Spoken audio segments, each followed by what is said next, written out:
తిరుమలలో స్వామివారి దర్శన భాగ్యం కలిగేది ఎంతసేపు? సమాధానం ఏంటో భక్తులందరికీ తెలుసు. ఇంకొక క్షణకాలం దర్శనం కలిగిన మహద్భాగ్యం అని ప్రతి ఒక్కరూ ఫీల్ అవుతూ ఉంటారు. అలాంటిది 15 నిమిషాల పాటు దర్శనం నిజమేనా? సెలబ్రిటీలకు మాత్రమే అలాంటి స్పెషల్ దర్శనమా? అలాంటిది అసలు ఉందో లేదో కానీ కాంట్రవర్సీ మాత్రం పీక్స్కి వెళ్ళింది. ఓం నమో వెంకటేశాయ.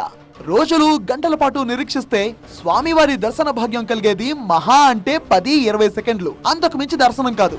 ఇది అందరికీ తెలిసిందే. కానీ తనకు 15 నిమిషాల పాటు శ్రీవారి దర్శన భాగ్యం దక్కిందన్న నటి హీరోయిన్ శివానీ నాగారం కమెంట్స్ ఇప్పుడు చర్చగా రచ్చగా మారాయి. సామాన్యులకు ఒక రూల్, సెలబ్రిటీలకు మరో రూలా అని ట్రోల్స్ మోతమోగాయి.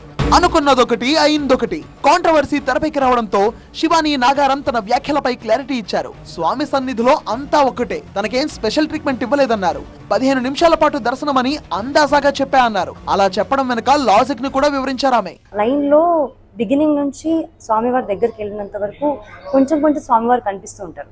సో అది 15 minutes గా నేను అందాజాగా ఫీల్ అయ్యి నేను 15 minutes అన్నాను తప్ప 15 minutes నన్ను ఎవరు టచ్ చేయలేదు అని కాదు. ఇంతకు ముందు కూడా నేను సినిమాలు చేసిన తర్వాత సర్వదర్శనం 300 రూపీస్ టికెట్ తీసుకొని మా ఫ్యామిలీతో వెళ్ళాను. అప్పుడు జస్ట్ 5 seconds 3 seconds హార్డ్లీ స్వామివారిని చూడడం జరిగింది. నా లైఫ్లో ఫస్ట్ టైం 13 years తర్వాత స్వామివారిని అంత దగ్గరగా చూడడం జరిగింది. అది నేను చాలా హ్యాపీగా ఫీల్ అయ్యి ఎక్సైట్మెంట్తో చాలా జెన్యూన్గా షేర్ చేసుకున్న ఎక్స్పీరియన్స్ అంతే. అది కొంచెం మిస్లీడింగ్గా వెళ్తుందండి. శివానీ క్లారిటీ ఇచ్చిన కాంట్రవర్సీకి ఇంకా కళ్ళెం పడలేదు. మరోవైపు మీనాక్షి చౌదరి రీల్స్ పై కూడా ట్రోల్స్ పోటెత్తుతున్నాయి.